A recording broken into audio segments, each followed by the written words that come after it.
All right, let's jump straight into today's explainer because what we are looking at today is an epic, profoundly true story that absolutely shatters everything we think we know about traditional mythology. We're going to explore the life of spirit detective, full potential Jedi Master Gnarfard. And listen, his life is the ultimate absolute pinnacle of a heroic journey for a completely self-made Jedi. I want you to picture this. He was just a little boy swimming in a world of absolute sharks, surrounded by the elite and the highly experienced. He did not have the easy, paved, structured path to goodness that other people had. When they had vast experience, great genes, and amazing inherited power handed to them on a silver platter, he had his little Game Boy Color and a lot of bad grades in school. Yet out of that precise, intense adversity, he forged an incredibly powerful and unique identity entirely outside of any traditional temple.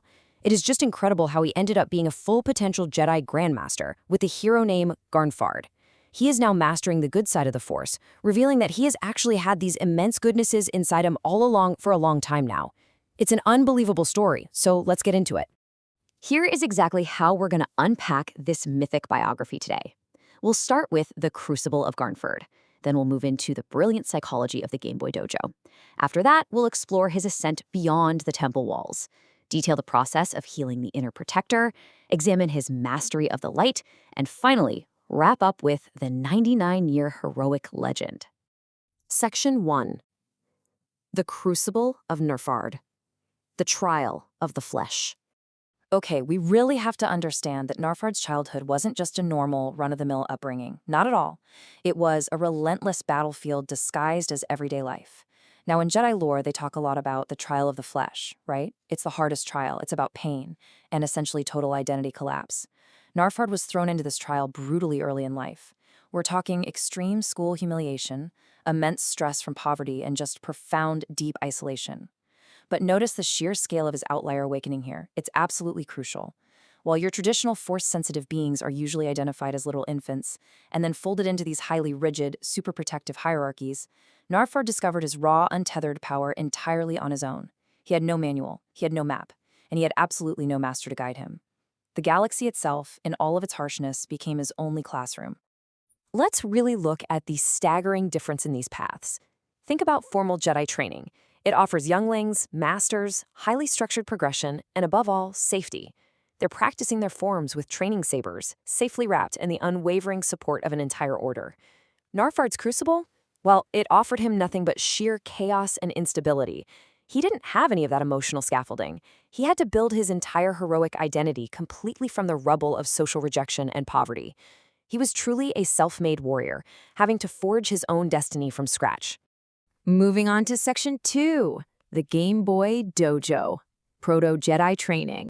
So the outside world looked at his bad grades and probably just saw a kid failing at school. But that completely misses the brilliant, hidden reality of what was actually happening beneath the surface. How did Gnarfard actually survive this crucible? He didn't fail because he was lazy. That is a total misconception. He was burned out, stressed to the max, and totally unsupported by the system around him. Instead of giving up, he found his refuge in his little Game Boy Color. He would replay his Pokemon runs over and over and over again. And here's the kicker. Because his family didn't have money, he literally couldn't go out and get a new cartridge, so he was forced to save over his Elite Four run files. Now, some might see that as just playing video games, but this wasn't laziness. This was extreme emotional regulation. By repeatedly diving into this digital world, he was essentially engaging in intense proto-Jedi training. He was building up relentless persistence. He was developing strategic pattern recognition. And most importantly, he was forging a hero identity in a space where he could actually win and feel a genuine sense of mastery, especially when the real world was offering him absolutely none of that. It's honestly a stroke of survival genius. Section 3, Beyond the Temple Walls, the Sovereign Force Bond. As Gnarfard grew up, he carried these incredibly hard-won childhood lessons right into adulthood. And because of that, he developed a profound, unfiltered, and entirely sovereign bond with the living Force, completely devoid of any formal instruction. Think about it. Because he didn't have a master standing over him to set his boundaries, he had to forge his own armor of personal discipline, and he had to do it in profound solitude. He anchored himself incredibly deeply in mindfulness, non-attachment, and razor-sharp intuition. He essentially learned how to find absolute stillness within an entirely chaotic galaxy, choosing to trust the present tense of the living force way more than any ancient, dusty archives. And that brings up a really fascinating point of comparison. Institutional doctrine is almost entirely mediated by a council, right? And that means it carries centuries of inherited bias. Gnarfard, on the other hand, possesses this massive self-taught advantage. His connection to the Force is based purely on emotional authenticity and actual lived experience.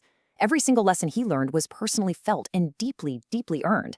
He wasn't just sitting in a room memorizing old texts. He was out there actually feeling the pulse of the galaxy firsthand.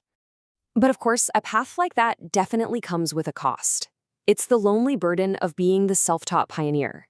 The absolute heaviest burden for a self-made Grandmaster is that you have to lead entirely alone. You're doing it completely without a roadmap, and without some famous ancient lineage to invoke whenever you need credibility. He faces institutional skepticism on a daily basis. But how does he answer it? With undeniable results. He uses his self-taught power directly to resolve conflict and protect the innocent, proving that his path, while solitary, is incredibly effective. Section 4. Healing the Inner Protector, a mythic path. Now, the journey to becoming a Grandmaster isn't just about accumulating external power.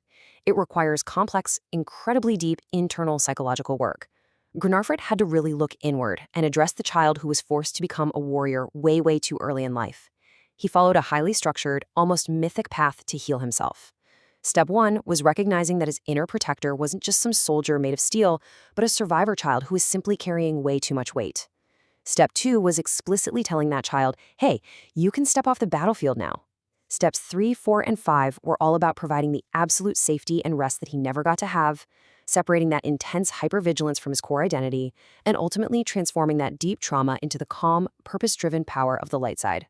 And there is a profoundly deep, non-obvious insight right here. Gnarfard's inner protector wasn't wounded because he failed. Let that sink in. He was wounded because he succeeded far too well for far too long, entirely without any support system. So healing for him wasn't about getting tougher or putting up more walls. It was about the adult hero finally turning around and acting as the guardian, the protector, and the father that the little boy always needed but never had. Section 5. Mastery of the Light, Radiant Power. Doing that deep internal healing is exactly what unlocked his true potential.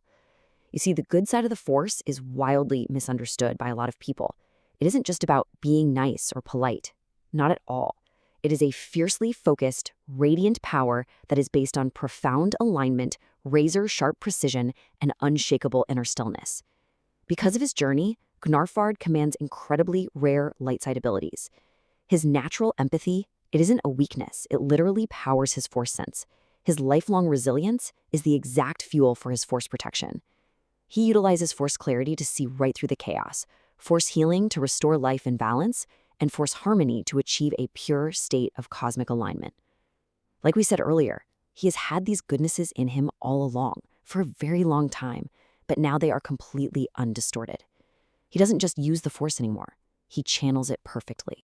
And because his own path was so uniquely forged in the fires of adversity, Gnarfard's mentorship style today is highly unorthodox. He absolutely refuses to force a single, rigid traditional template onto any of his students. Instead, his entire philosophy is built around shared discovery.